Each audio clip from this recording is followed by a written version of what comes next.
I stood in front of a convenience store shelf, holding 2 packages of detergent.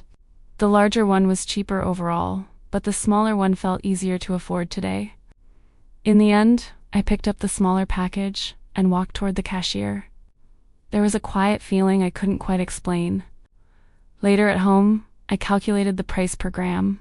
The smaller package turned out to cost much more. I stared at the numbers for a long moment. How could trying to save money end up feeling so expensive? My name is Clara, and that was the moment I began noticing something I had never really seen before. The next morning, I made my weekly shopping list. I crossed a few items off the page so the budget would still fit. At the market, I noticed several prices had gone up again. The changes were small, but enough to alter what I had planned. I started swapping out a few ingredients. As I walked, I kept recalculating everything in my head. On the way home, I already felt tired. The day had not even reached noon yet. When I got home, the kitchen faucet was dripping again. It had been doing that for weeks. I put off fixing it once more. This month, there were still other expenses that felt more urgent. Back then, I still saw all of this as normal. It simply felt like part of living carefully. A few days later, the leaking faucet had become harder to ignore. The steady drip seemed louder than it had before. I opened a calculator and started estimating what it might cost to fix. The numbers appeared one after another on the screen. The estimate made me let out a quiet sigh. If it had been repaired last month, it probably would not have cost this much. Then I found myself thinking about other things. Mira's shoes and a few kitchen tools had also been waiting to be replaced. Each one had seemed small when it happened. None of them felt urgent on its own. But when I added everything together, the total no longer felt small. Looking at it all at once felt different. I started noticing a pattern I had not paid attention to before, and that pattern left me quietly uncomfortable. Every day, I notice how many decisions quietly wait for me. Some appear before breakfast, while others follow me through the rest of the day. Buy it now, or wait a little longer. Fix it today, or leave it for another time. Sometimes I compare what costs less today with what might save more later. The choice never feels completely simple. Each decision seems small when viewed alone. Yet there are dozens of them, maybe even hundreds. I find myself feeling tired before the day has fully begun. The feeling arrives quietly and settles in early. It is not the housework itself that weighs on me. It is the constant calculating that never seems to stop. And lately, I keep wondering about something. Could this be another cost that no one really sees? From the outside, our life still looks steady. Nothing about our daily routine seemed unusual to anyone watching. Mira still went to school each morning. Armand still left for work like he always did. We still laughed together during dinner. For a while, the evening felt just like any other night. But inside my head, almost everything had a number attached to it. Ordinary moments rarely stayed ordinary for long. A light left on too long. The price of eggs moving up a little, and bills getting closer on the calendar.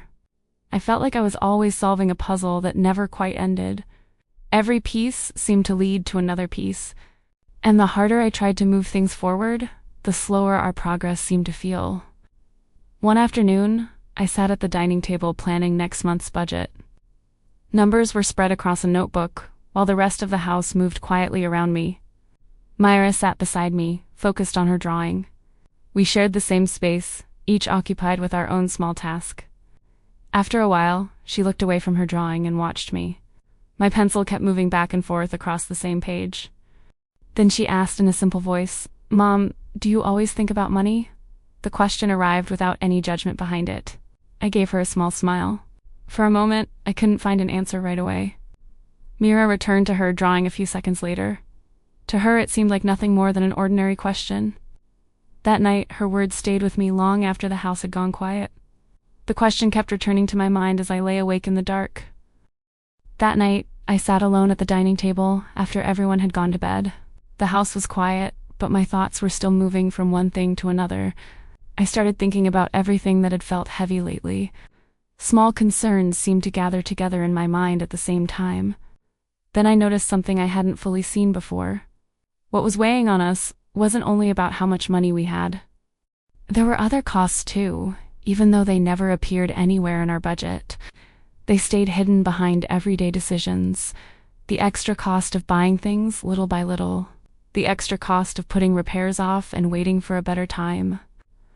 There was also the cost of not having enough time or flexibility when we needed it. And somehow, that cost always seemed harder to see. The hardest cost to measure was the mental effort of carrying all those thoughts every day. For the first time, I stopped placing all the blame on myself. The next evening, after the house had settled into silence, I sat down with Arman.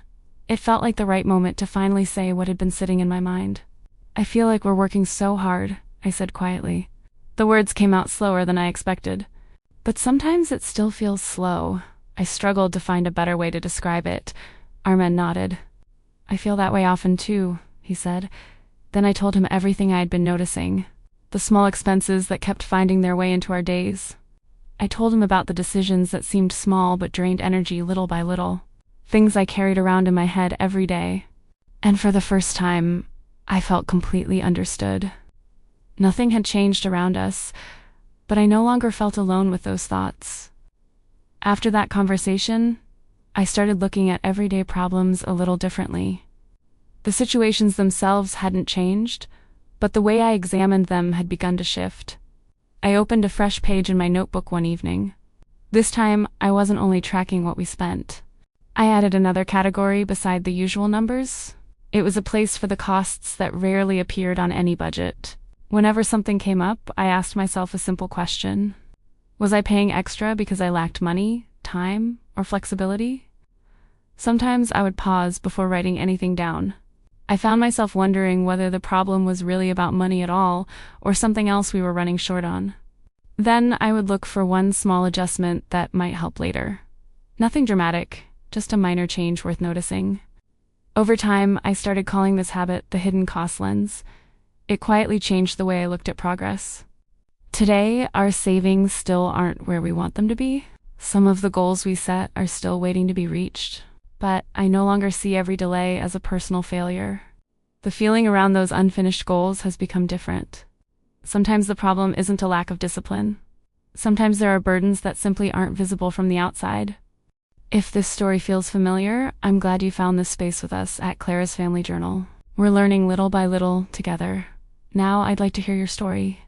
What hidden cost of financial struggle have you experienced that people rarely talk about?